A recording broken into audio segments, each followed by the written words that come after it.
Hello? There we go. In terms of the Croce question, there's a lot of people that have done a lot of great things for the Sixers over the years, and you can rest assured that we're going to be reaching out to all of them. And really, the most important people we're going to be reaching out to are the fans, as Adam said. So, but clearly, we're not, we want the input. We want the input from everyone out there, and certainly he's a well-known figure in Philly, and we're going to, we have and will continue to reach out to him and others. In terms of balancing the media presence versus the current situation, we have a lot of work to do.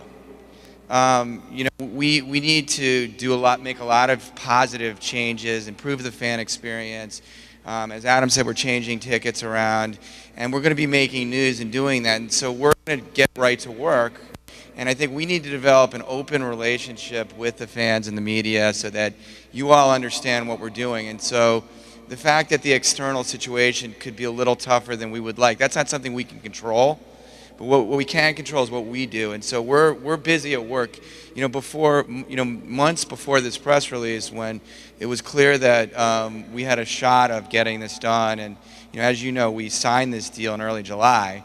We hard at work since then. Many of the things that Adam mentioned, a lot of things that he didn't mention, there's been a lot of hard work in planning that, and so there'll be a lot more stuff that's going to come out that we hope is very positive in terms of the fan experience and our connection to the city of Philadelphia and what we're doing to make the team better.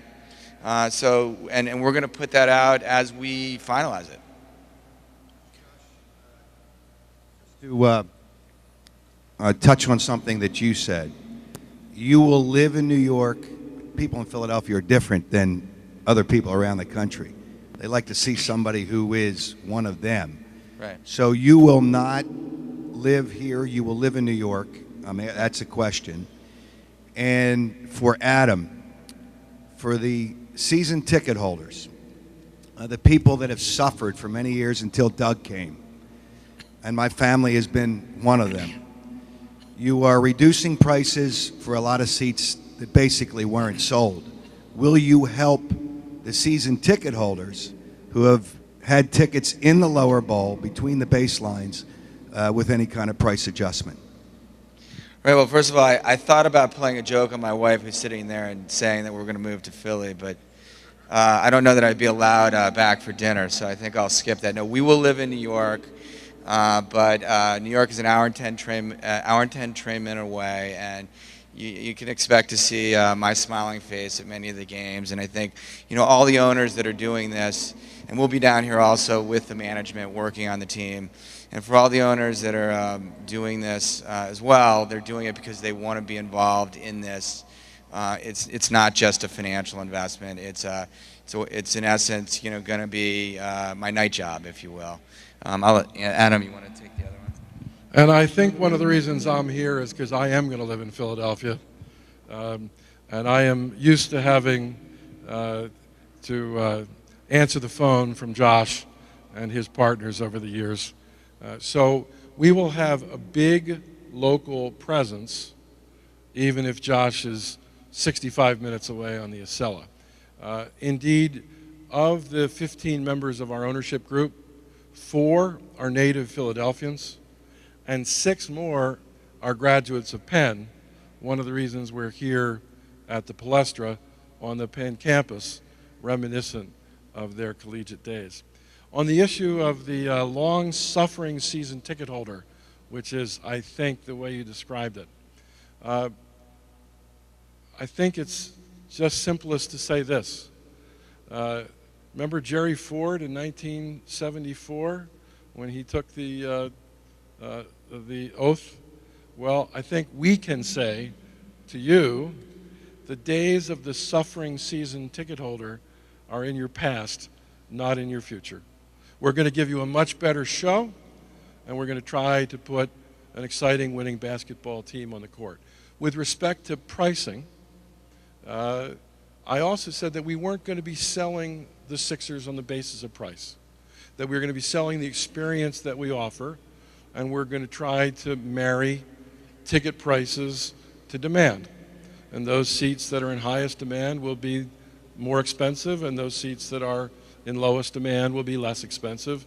Those seats that are in better locations will be more expensive. Those seats that are not in the best locations will be less expensive. Our current season ticket holders already enjoy some significant price discounts off the face value of their tickets. So I think from a price standpoint, our current season ticket holders are doing extremely well, and there's no plan to lower season ticket prices in the best seats at Wells Fargo Center. Having said that, I've already seen from my days inside the team that our sales organization and our whole executive group is very focused on making sure that season ticket holders are happy about their relationship with the team. We intend to step up and intensify the relationship with season ticket holders have with the team. So I'm optimistic that when you ask me that question in about 2 years, you're just going to have a big smile on your face, and you're not going to ask me about the price of their tickets. Josh, Adam just touched on this, but as a Penn grad and with other Penn grads in the group, can you talk about the decision to host this event here and basketball in Philly? Sure. I mean, I'd say that for all of us at Penn, and I think for the city of Philadelphia, we see the Palestra as symbolic of grassroots basketball. And so we felt both for that symbol and for the city of Philadelphia, and also because we all, in certain cases, even played here in various sports that we did for Penn, that we would host it here. We thought that was a nice way to start it. Josh, I have a question. I guess it's unclear maybe with the new CBA if there will be a luxury tax. I'm sorry, but if there is, the previous ownership had a lot of times avoided paying a luxury tax. Keep financial sanity. Would you be willing to to spend more money to get potentially a better product on the court? Yeah, we're not going to comment specifically on strategies. As I said, that will be Rod's job primarily with Doug. Having said that, broadly, we're here to invest in the team and create winning basketball, and I told you what our goal is. Our goal is to win championships. So, I think obviously if we weren't willing to invest, that's one of the things you need to be willing to do to have a shot at our goal. Josh, earlier you labeled Rod Thorne as captain of the ship. Besides coach, how do you label Doug Collins? Well, I think Doug is captain of the ship on the court and with the current roster, and Rod is captain of the ship in terms of the overall off the court and who's on Doug's ship, if you will. It's probably a bad analogy, but as a simple-minded person who's learning the game and learning the business operations, that's the way I would describe it. Josh, have you or anyone else in the ownership looked into NBA ownership in the past, or is this just the right situation? Yeah. Well, can you ask the question again, just so? Have you or anybody else in the ownership group looked into NBA ownership in the past, or was this just the right situation? I'd say there are, the answer is I think there are some people that have been involved with the NBA in the past in certain areas, but generally speaking, I am new and David is new to NBA ownership. Having said that, during the last 25 years of my business career, and David would be the same, we've been involved in the acquisitions of hundreds of companies in similar situations, and so we come in very experienced in terms of how you do something like this. But clearly the NBA part of it for us is something that we're going to have to learn. The good news is that really the way that we operate and the way that I operate and David operates is that you start with great management. And I think that between Adam, Rod, and Doug, we have and particularly on the basketball side between Doug and Rod, we have great teachers, and so we're starting with a leg up in that process.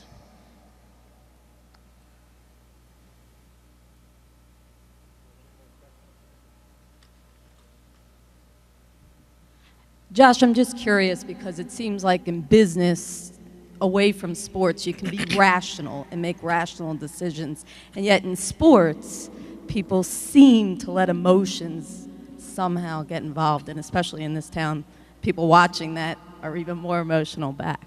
Are you like prepared for that part of a new business? I mean, the answer is yes. Like I said, I think this is I think it's important to allow yourself to get. I'm going to be a great fan. I'm going to be excited. I'm going to be upset when we lose and excited when we win. Having said that, we are going to try to be rational when it comes to making decisions about how we run the team. And I think it's pretty simple. Like we want to be world class and cutting edge. Up and down, everything we do in this team, we want to reflect well on us and be positive to the community. That's on the court, that's off the court. And, it starts with, how we all conduct ourselves. And so, you can see, by the way, in some ways, the fact that the deal took a little bit of time to sort of occur through just the general NBA process allowed us to get ahead and make some sort of thoughtful things happen. And you'll be seeing over the coming days, more announcements of things that we're going to do to try to improve, how we work as a team and how we work with the Philly community. But, I of course I am, I will get emotional about whether the Sixers win or lose. I'm an athlete and that's how I am as a person.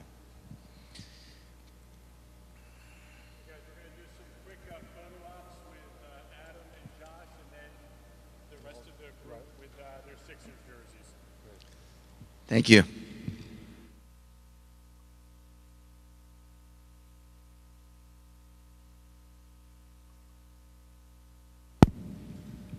As we move into disarray, can we simply end by thanking you all for coming today?